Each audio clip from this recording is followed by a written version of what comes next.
Booyaka! What's going on, crypto world? How y'all doing today? Hope y'all had an amazing Christmas or whatever you celebrate. I celebrate the Xmas. But yeah, happy to all the holidays that you might be in festivities you might have enjoyed in the last week or two. Or maybe they're yet to come as well for some. But yeah, it was awesome. Got nice and full. Ate a lot of food, hang out with the fam. Had some family in from overseas, so that was fun. Hanging out with them. All that good festive stuff. Haven't really looked at the charts since last time we spoke last week. Kind of took a little break there for the holidays. Just got back in today to the command center. Man, there has been some interesting moves. You know, I kind of keep an eye on it, but where I was staying, I didn't really have internet that much. So, yeah, I kind of saw some price action, but, you only can see the numbers. It's not as much context without the actual chart and some reference there. And our handy-dandy EMA notebooks over here. Speaking of over here, let me go ahead and get to my screen before I forget. Because y'all know I've done that a few times. Man. Alright, so, first of all, crypto making some nice moves here in the last week, both up and down. Doing a little range trading so far is what it kind of looks like. Stock markets, Jesus, they're just getting pummeled. We'll go to those charts, of course, towards the end of the show. Man, it was just a brutal week and crazy week. Down massive on a short day on Monday. I don't know. I'm not sure if it is, but that seems like probably one of the worst Christmas Eve days. Followed by an insane face ripper on Wednesday. I think the Dow was up like 1,100 points or something. Even today, there was a big face ripper in the last hour of the day. But enough babbling. Let's go ahead and start looking at the damn numbers. So we got that BTC dominance. It did get a little slapped on that pump that we saw earlier, because I believe it was Ethereum, yes it was, that got that big spike to like 140, 150. Let's go ahead and just pull it up real quick while we're talking about it. Okay, yeah, about that 150-ish level here.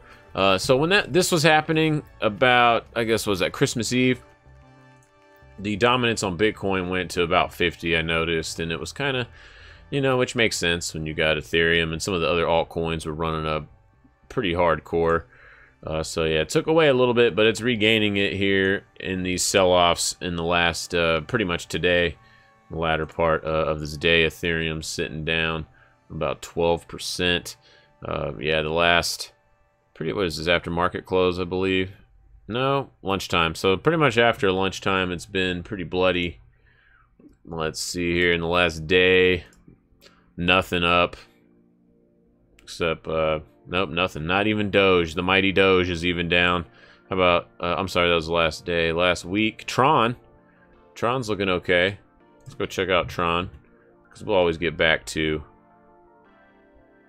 Ethereum after I do Bitcoin here in a second, which is usually how we like to do the show. Kind of poke around on the market caps and coin checkup and look for anything that's kind of crazy. And we touch on those real quick, and then we jump into Mama Bear, which is Bitcoin, of course, and all the tops: Ethereum, Litecoin, the rips. All right, looks like we're trying to find some support right here at the at these lows on Tron, about 19 cents. Not a pretty chart though. Don't really like it. Looks okay, I guess, on a daily.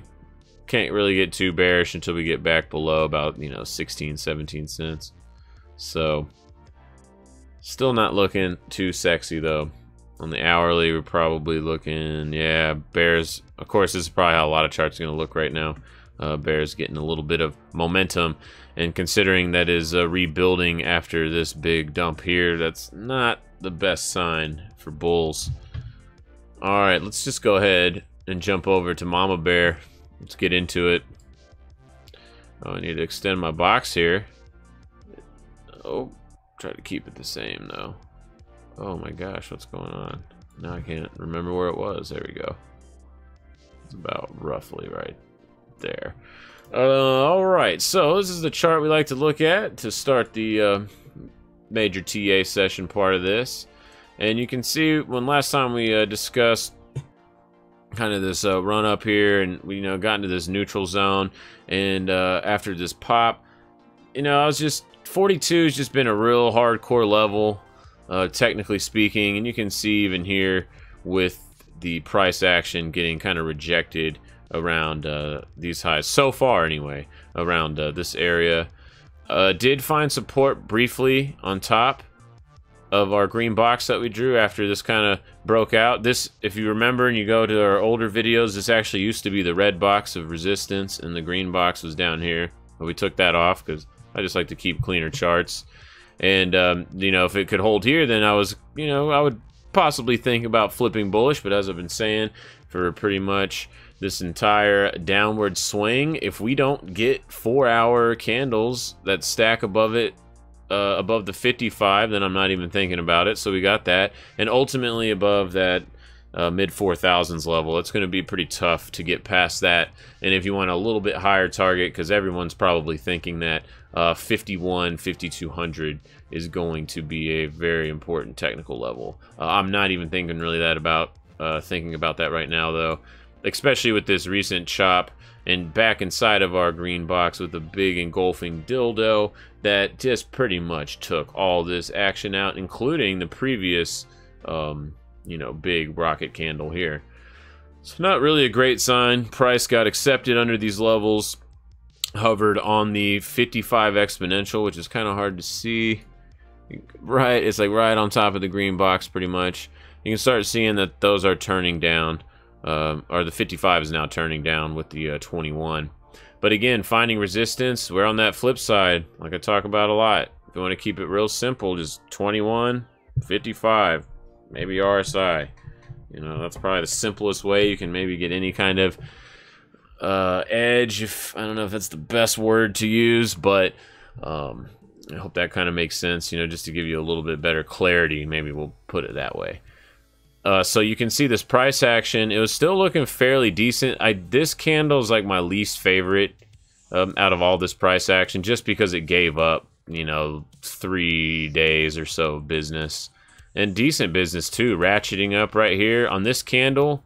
I remember seeing that when I was driving out and was like, huh, this is going to be interesting.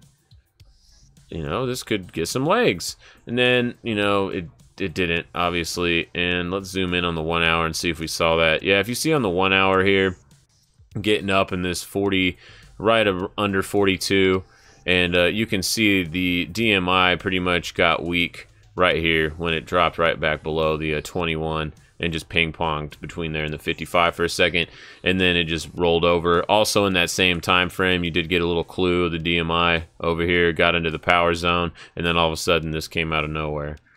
So there was, if you kind of watch the charts, how I talk about with the DMI specifically, then that one, you had a little bit of forewarning. And since the market's been real volatile, and you can apply this in anything that's volatile, you can zoom in on the hourly, and maybe if you want to do some scalping or shorter term swing trading, then that's a good time frame to look at when you have volatile markets, because just the magnitude of the moves will be larger, and usually you don't have to be in the trade as long either. All right, so anyway, now we're back below this green box though, with an engulfing candle back to the downside. So is this super terrible? Is this the end? Are we going to 2000? I'm not sure about that yet, because simple fib right here from the bodies of the bodies is at about 3,500. And I have my alert, which has been on here for a while. I have it on here at about 3420 or something like that, 3450.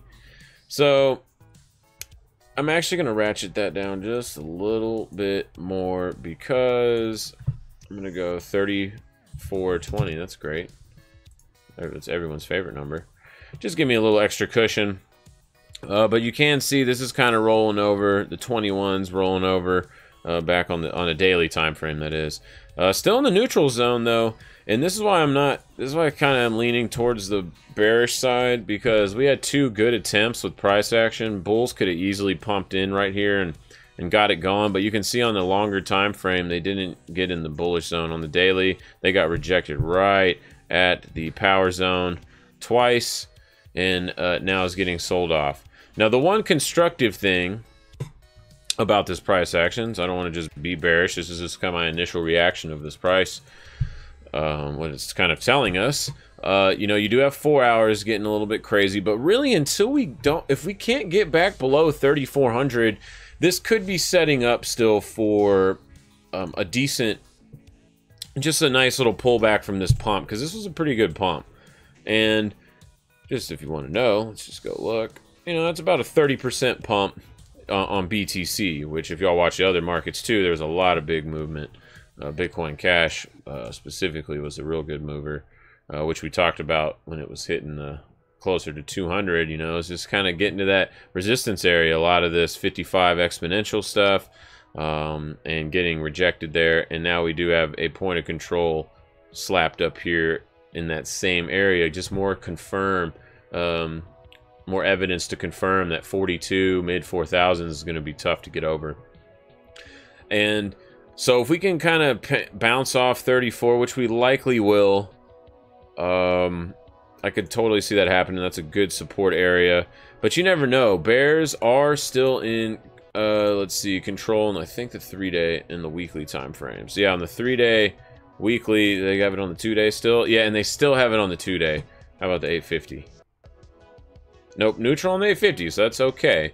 But they do have it on the 2-day, so you know the momentum to the downside can pick up real fast from right here. And given that this volume wasn't really that great, I don't consider this any kind of capitulation style action. It took too long down here. You did like a 3-4 days down here, finally bounces. This volume is lower than all of this sell-off volume. Yeah, it's, you know, considered mostly buy volume per the candles, but, or per the color of the volume, but you know, that doesn't really mean that much when it's not more than over here. So and a lot of people are probably thinking this is capitulation. You could probably look at it on like the weekly, and that's where people really are going to say it. Yeah, here you go. Here's actually another confirmation to stack more on our mid 4,000s, mid to low 4,000s. Here's the weeklies. You have this, try to engulf it. And the volume was okay on a weekly basis. Still not more than this candle. But worse off is price action didn't even get to close above these 2 weeks here. If that would have happened and the weekly closed above that, that would have been a good sign. That would have been a really good sign. I would have to start singing a slightly different tune for sure. But right now, I'm just still not seeing price action warrant getting super balls long. The risk is just too high here. I mean, I just don't like the what I'm seeing after today. You know, I thought maybe we could stay in this box when I got back earlier this morning. Was kind of like trying to catch up on all the charts and stuff, and I was like, oh, okay, maybe we can get this. But then you look at it, it's like, ah, crap, rejection on the 21 again, like 3-4 times. Or 4 or 5 times. And also you have the longer term purple 144 coming in here, also giving its you know, its stack on. Vol is picking up. This right here, this line up at the top, that is volatility. It's kind of like a backhanded way. It's like reverse engineered volatility, like VIX for the S&P, but you can put it on TradingView and it's pretty accurate. It's pretty good. Slightly obviously, it's not the same calculation since VIX is using options on SPX, but that's probably going a little bit too far here. Let's get back, rein back into crypto. Yeah, so 34 is the 618 retracement of this move. If we can hold that, it's still not super bearish, but this 4 hour is not looking very sexy.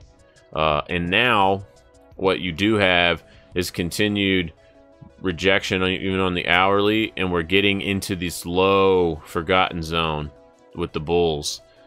And they haven't been down there pretty much since over here when we were, you know, the Bitcoin was going to die forever mode. So this is definitely noteworthy. I'm going to be a little bit careful. I'm still short. I've been holding,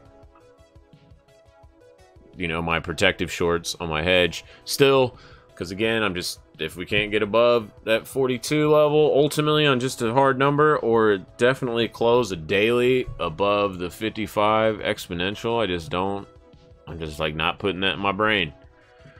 I have tried to catch falling knives way too many damn times. Shit hurts. Alright, Ethereum. Let's go to Unicorn Man. See what Unicorn Man's talking about. Oh, look at this. On the flip side, we're finding a little support on the purple 144, but we are blowing through all the other averages. So that's not super great. Kind of in confluence with Bitcoin here. Oh, one thing. Let me double check this real fast. Okay, yeah, so Bitcoin below, well below its 21 exponential, but Ethereum kind of stacked right there, trying to find some support. And if we do a fib off of this, that puts it at around 100, like low hundreds, right in this kind of chunk. Just call it $100 for easy reference. Kind of holding 100 is okay. And we do have bulls on the daily on Ethereum, so that's kind of interesting. They did just lose it on the 4-hour, and they lost it about the same time that Bitcoin did here. So how about 850?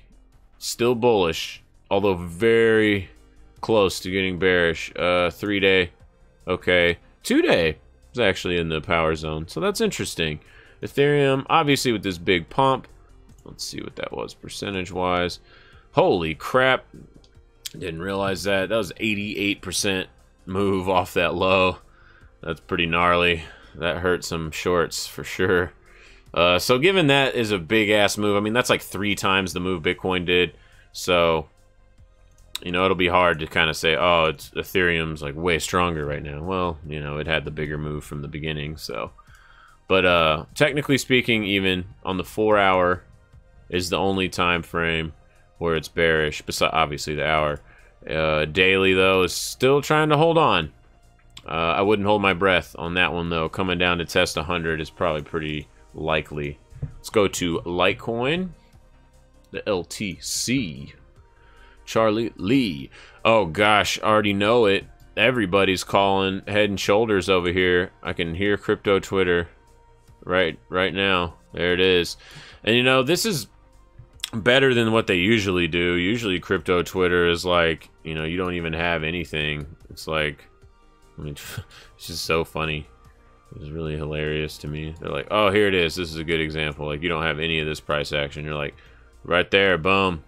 It's definitely inverted Head and Shoulders. I'm sorry, my computer sucks. It's like, oh, there it is right there. It's going to play out. But they draw it like on this, like counting this as the shoulder or something. People are silly. People do that in regular equities too. The Head and Shoulders seems to just be like a favorite. But when they get this, when they kind of get this close to playing out, you know, yeah, all you need now is another few days of kind of price action to possibly get it. But I don't even really care about patterns until they're like 90+% done. Because this will just fake you out and kind of mess with your psyche. You know, like everybody's probably going to buy this dip right here, thinking, because this is like a really easier one to see, which is also dangerous when everyone can see it. It's usually not the best sign. But I will say a good thing about Litecoin is that it's back in this channel, and this channel has been existing since in existence. Jesus, can I talk correctly? Sound like a tard over here. So here we go. Since the big pump, where Charlie Lee, right around here, said, I'm done. Man, what good timing. Lee, you a beast mode. Alright, so we did briefly come out of the channel back over there.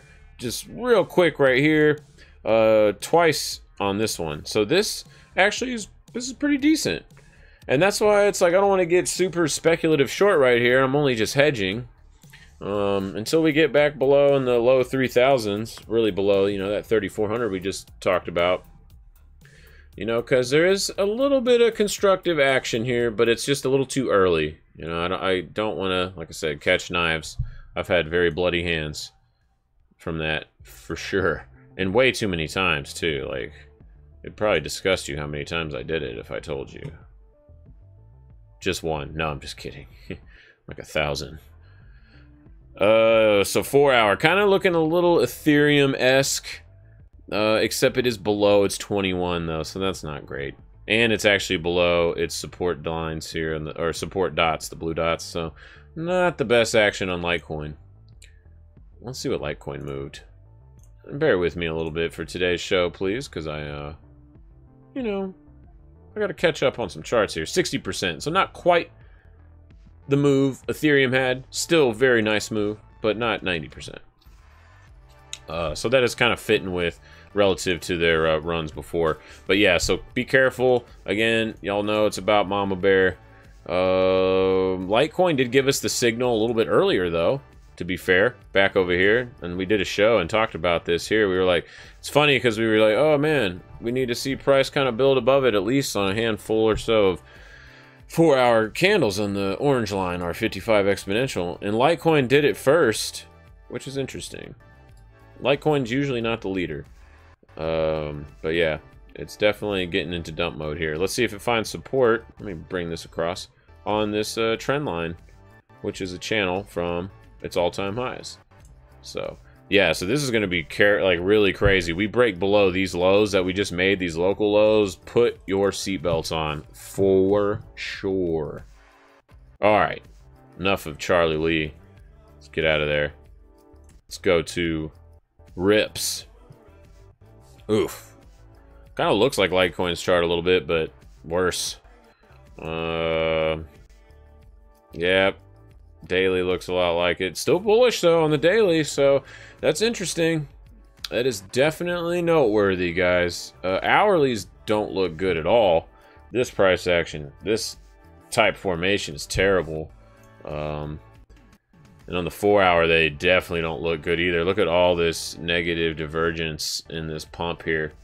And, you know, in bear markets, you got to be careful. That's when you get those massive, just out of nowhere pumps, i.e. Wednesday. You know, yesterday in the stock market, and even oil was up 10% yesterday. It's crazy. It's a mover, which we'll talk about oil here in a little bit, too. So 4 hour about to get bearish on Ripple, but not quite. Hourly is bearish. Daily's bullish. 2 days bullish. How about the 3 day? How about... Yep. Bullish too. Wow. Even with that nasty looking sell-off, Ripple doesn't look super shitty. This is an interesting kind of trend. Is that kind of holding up? No, not really, because when you originally drew this, it would be like here, right? Because I usually use the bottoms, the bodies of the candles. So you'd be kind of here, and you kind of could give it to this one, holding. But now we're like doing it again, and you know, a lot of people, that's why trend lines are kind of, you got to be careful with them, because then you could just move it down here, and you're like, no, I'm still in the trade, dude. I'm still long. It's okay. Well, it's like, well, it was here before, so what happened? Yeah, don't do that when you trade. It's a bad idea. Alright, delete that guy. So yeah, Ripple is looking pretty decent here. Surprisingly, I know this doesn't look good at all, but other than this hourly chart, it's not super ugly. Up until I spoke too soon. 618, 35 cents. So, see, that's why you got to look for these real critical spots, and Fibonacci I do put a lot of weight on it, specifically the 618 one. And also if you reference it to the left here with price action, look at this. Test, support, found support for a second, now it's falling through it. So yeah, I'm gonna go ahead and say below 37 cents on Rips is not a great look. Go ahead and put me an alert there. Bada boom, bada bing. All right, let's go look at privacy coins. Let's see what they're doing. Everybody loves a good privacy coin. Like Monero. Oof. No. No. No. Like the Mexican chick on Family Guy. Does anyone even watch Family Guy anymore? Is that a thing? Yeah, I don't think so. Wow, 4 hour, look at this. Got bearish back here on XMR. So, about 10% ago, I was like, hey, this is whack. And look at this engulfing candle, just like we were talking on Bitcoins. Jeez, that's even worse. That was like all the way to, it almost engulfed this one. Almost. Had a little retest, right to where the 21 exponential, as it loves to do, rejected immediately. Even with a little spinny top and a following bearish engulfing candle to top it off with. That's textbook right below, too. The 55 exponential. That's great. When you see something like this is a really good risk-reward type trade. I look for these a lot. And of course, this isn't trading advice. Trade your own damn shit. Don't trade what I trade or do what I do. That's not a good idea. You'll never make money over the long run doing that either, by the way. Just so you know. They might say that, oh, you just sign up for the service. You need to learn how to do it, man. Let's see. Yeah, so this is kind of a good setup here, just right above all these stacks. Just kind of playing this out just to give you an idea like what I'm looking at. And then you can, you know, use different tools to do targets, whether that's like some fib like this, you know, you can, because you could have measured this before all this happened, right? I measured this move after that candle, and then this can give you a few little targets, you know, half back, 618, 78. There's also 88 down here. I don't have that one on here. I don't use that one very much, but I think it's okay. It's a decent one. I'm trying to just keep it as simple as possible, right? Yeah, this is looking bad. Monero looks like booty. Below 50 bucks. Not even giving a crap about it long at all. And let's go to Dash. Good old Dash. Where do we want to go? Bittrex is probably a nice one. Alright, Dash is looking a little bit better. Let's see where we're at on the 618. Yeah, see, we're not below the 618 yet, which is around this kind of cluster and these candle body tops. So yeah, let's call it 70. I just like to be a little conservative. Let's do 70 bucks on that. If it stays above that, it's okay. But I mean, this price action does not look okay though. That's the problem. 4 hours kind of giving us weird signals. Hourly obviously has been bearish. It's weird that the DMI isn't really great on Dash, I've noticed. I don't know if like the volume is something weird with how they do this with Bittrex or something. But Dash is actually a really good one, though, for the 21 and 55. So you can just kind of default over to that one. As you can see here, just running over and fell below it. Rejection, textbook, just what I showed earlier on XMR. These are really good because this is like high confirmation, right? This is a very low risk trade. You know where it's easy to manage. It's right above here. Let's say like 90, 92 bucks, depending on your risk profile. Hell, maybe 100 if you're a little more risk taker type attitude. Yeah, and then it's just simple, and that's the hard part of trading, is like you kind of have to wait for those good setups. And I'm not saying this is the best one, you know, maybe someone likes this, breaks through, comes back to test that, and then get long with your quick stop right around in this area, depending on your risk tolerance. And you just kind of have to set it up to whatever feels good for you, and everyone has a different kind of, you know, psychological makeup. We all react very similar to the price action, especially like losing trades and big winning trades. But when you enter those trades is what will set you apart, and how you manage them. And a lot of people actually just don't have any structure or rules for that, and they will just blindly get in. And I've done this a bunch of times. I'm just speaking from my experience in trading. And they'll just blindly get in, and if you don't have that plan, if you're going to buy right here and you're just going to ride the wave, right, in big quotes, because it's going to the moon, dude, it can't go lower. You know, you got to be careful of that, because where are you going to stop? You should know all that before you open the trade. You buy it at 65 bucks, let's just say right here, and you're like, if it goes to 60, I'm out. And then you kind of want to look for a target. That's why I love the EMAs here, the simple kind of EMAs that I use. And, you know, that can kind of give you the target. If it can break above here, it should get momentum at least to the next one. And then if it can do the same, it should get momentum to the next one. Now, nothing's set in stone, but that's, you know, the probabilities are higher on that. So you can ratchet your stop up, whatever you would like to do. There's lots of different styles. But if you don't have any of those targets when you first enter, then you're going to trade and get out of the position off of motion. And so many times, price can just do this. It'll just do like this. Man, my internet's, or my computer is sick. Maybe I need to restart it. It'll just do like just enough, because everyone thinks they're genius. Like, oh, you just buy right here, stop out right there, good. It'll do that just enough, and if you don't have any kind of stop, though, and this happens, this is going to shake you out, and then this is going to happen, and you're going to be real pissed. That's why, if you set it up better, now, if that was your risk plan, that's fine, that's great. And you'll do well over time if you just keep sticking to whatever plan that is. But a lot of people will just get in with no plan, and they'll be right, but they just, one, didn't give themselves enough wiggle room, or didn't have that plan at all. And just traded off emotions. So it goes down a little bit. They're like, oh, fuck, I'm losing money. And then they get out. Same thing if they shorted here and then this little pump happens. It's the same feeling on both sides, right? So just some food for thought. All right, let's go to equities. I got to go to a party here in a second. Alrighty, then. Look at these equities, guys. Look at this. Big old runs. In the last, let's look at it on a daily just so you can see the magnitude of this MFer. I mean, and this is traditional markets, y'all. This is like some insane stuff. That's a 6% move to the upside in one day. I mean, relative to like crypto, you know, it's like a 20% move or something in Bitcoin or more. When you're talking just in this crash since October is like $17 trillion of losses. So put that in perspective. What is that?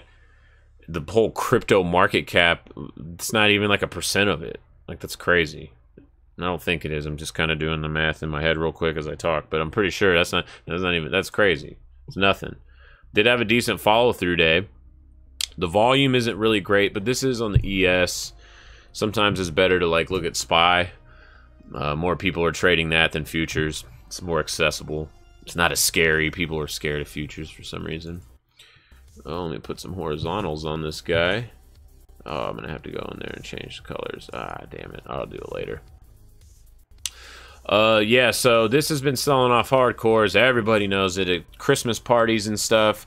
I knew we had to be getting kind of close, at least for relief. Not that we're not going to go lower, but just for relief, because like my brother-in-law came up to me at a Christmas party a few days ago, and he was like, I think it was actually Christmas Eve, on that Monday. He goes, man, dude, this market, he's like, what's going on with the market? He knows I watch the market and trade and stuff, and he goes, so what's up with the market? And he never talks to me about the market. Usually only when it's like really scary, right? And he said that, brought it up. I heard actually a couple other people too just chatter, you know, I just kind of eavesdrop, not on purpose, but you know, you're in a room full of people talking, you know, you're going to hear some stuff. And I heard a couple other people talking about it too, and I was like, oh shit, we're close. We're so close for the relief. Now, yeah, getting bullish on this, yeah, it's a little premature. I mean, look how far away we are from the 21 exponential. But, you know, given this kind of momentum coming out of here, let's see what the 4-hour looks like. Ooh, yeah, 4-hour. So this could be just a relief bounce out of here, and, you know, being that the 21's right, coming up right here, what is that, 250 we'll just call it? Yeah, that's a tough spot. If you played some bouncing here, I did not. Like I said, it's kind of like just doing Christmas stuff and all that.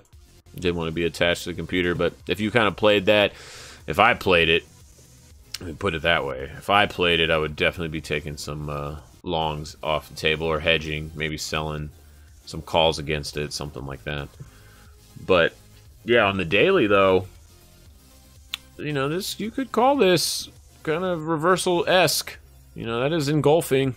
And then you have some follow-through the next one. The only problem is... oh my gosh, the only problem is my screen can't load that great. Let's go to ES to the futures. We can see this, I think, a little better. Yeah, the only kind of issue is, look where the 4 hours are. They're up here in the power zone right there.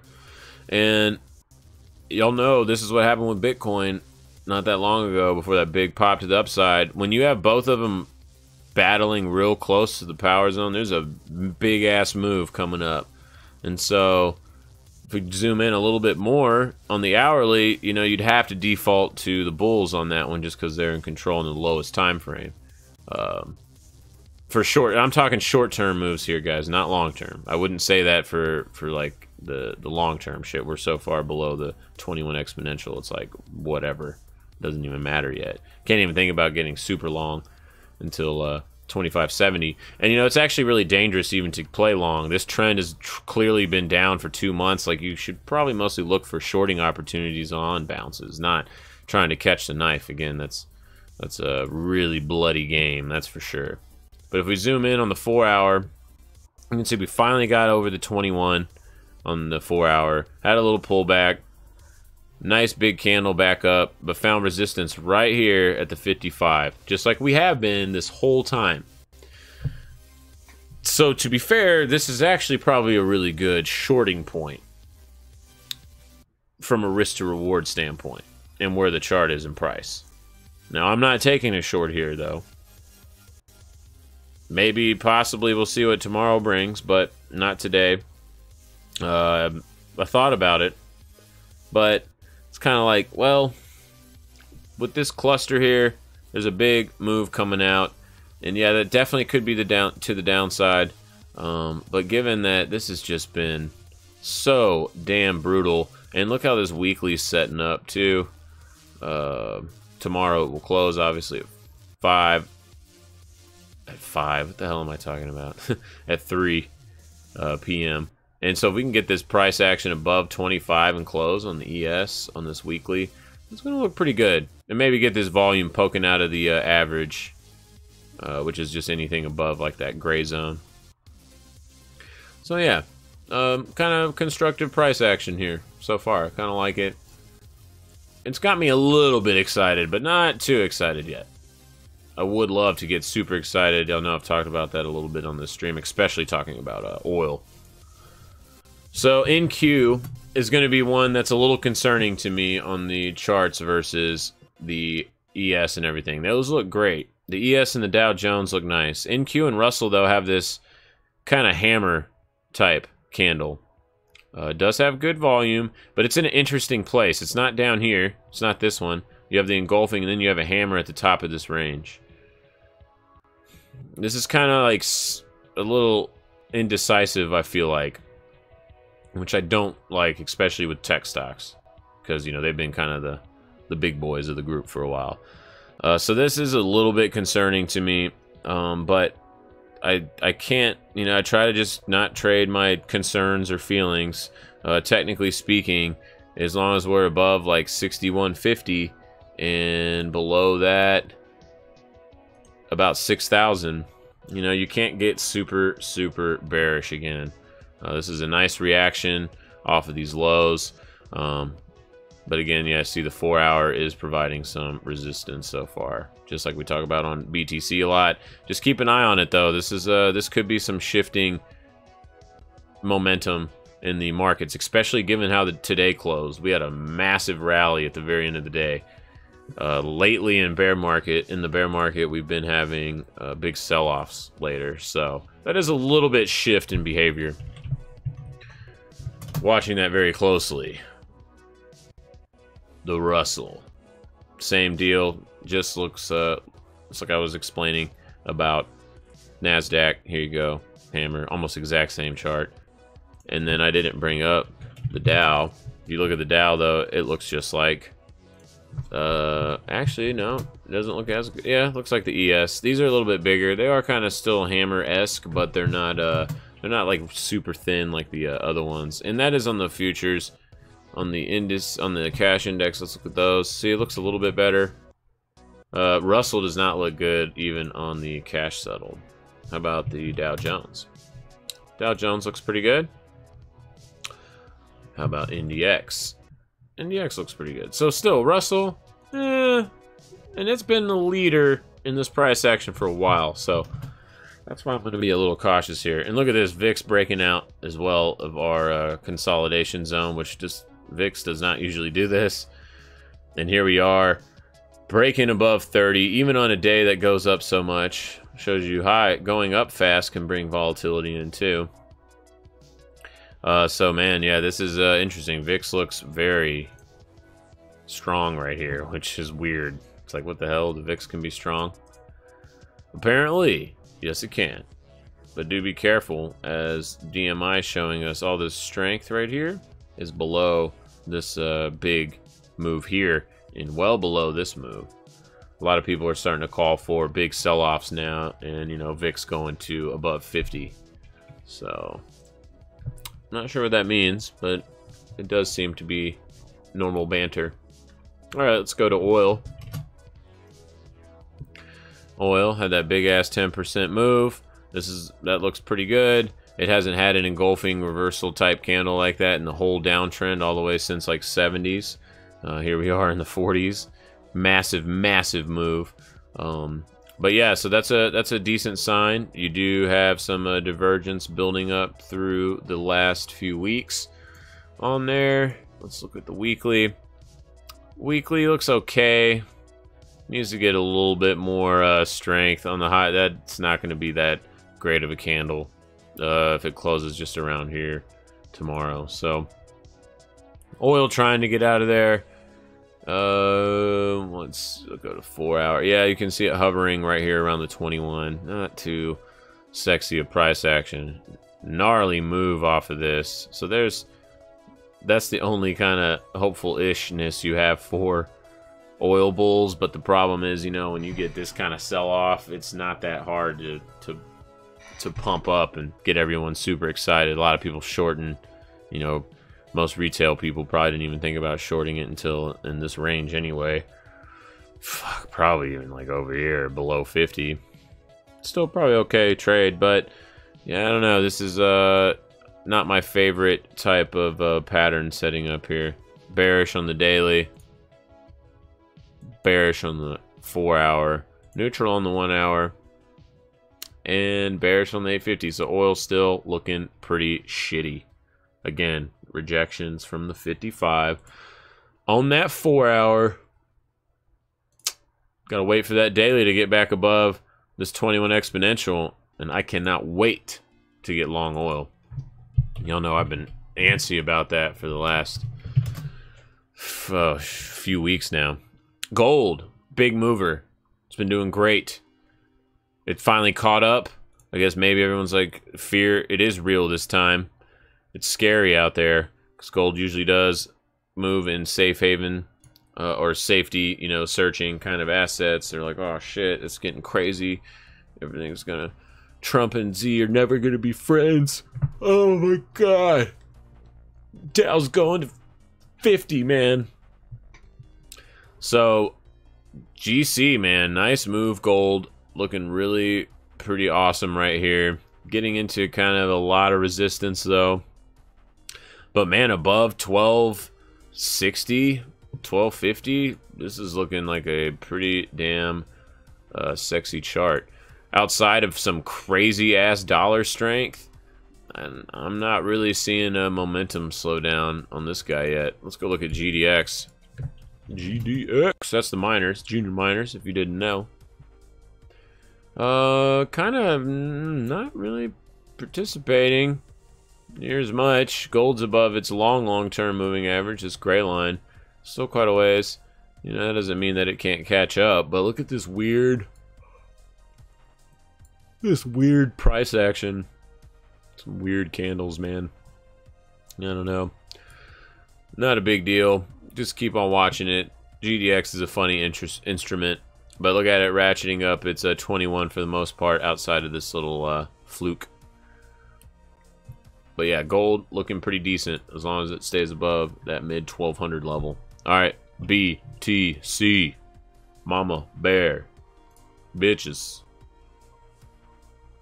It's definitely for sure. It's all inverted head and shoulders right here. It's going to the moon. It's going to 70,000 by the end of the year. That's my call. All right. Stream's over.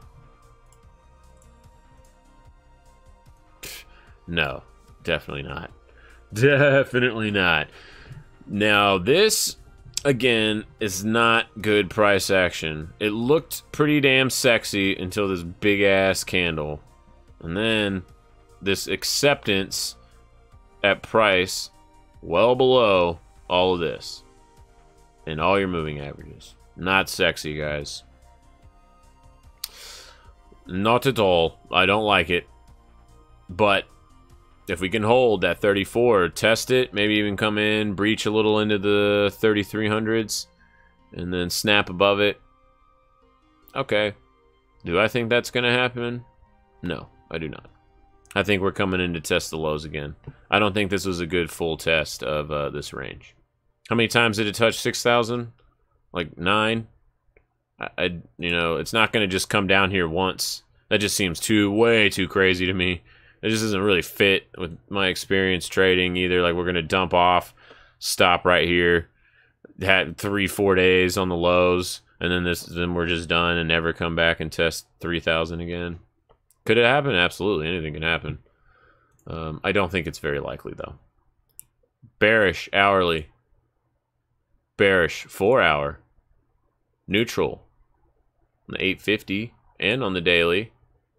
But then bearish everything after that. So the daily's trying. The bulls did put in some work and some fighting here. But it just wasn't quite enough.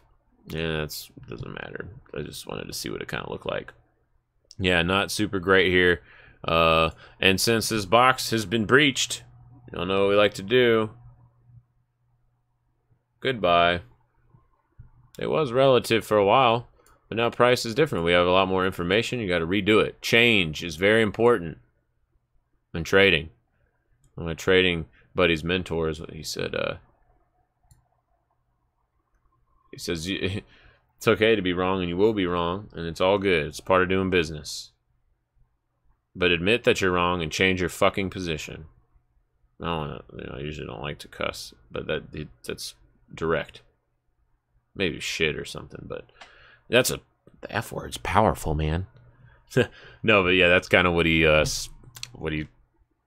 said. And didn't really make as much sense until you trade a lot more, and you're like, oh shit balls. Yeah, okay. After you get kicked in the shit balls too many times. All right, look what price is doing right here too now on the hourly. Dump, consolidating on these lows. That's no bueno. That means we're probably going to have the 21 catch up to it. Maybe here later tonight, around midnight. It's probably when that'll happen.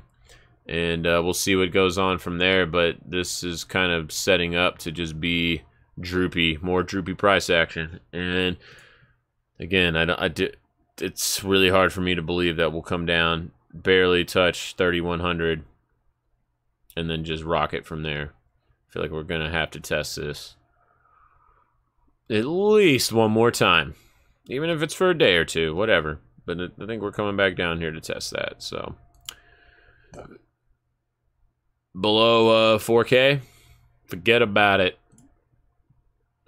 Below all the moving averages on the 4-hour, forget about it. Below all of them on the 1-hour with confirmation candles, engulfing ones, it's there. Definitely is. But without breaking really 34, you can't get too excited for the bears.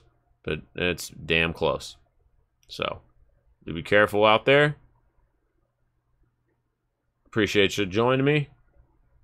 If y'all find any value in this, please sub, bell, and smash. Get it in. And tune in. I try to do these as often as possible. Eventually, once I get my schedule better, I will do them at least like Monday through Friday.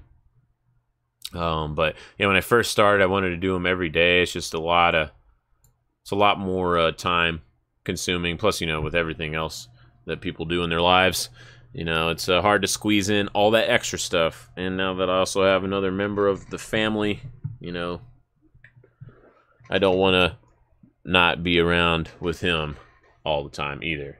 It's easy. Everybody likes to do workaholic time. But don't forget, man, you can't buy that time. You just can't do it. All right. Much love. Happy trading.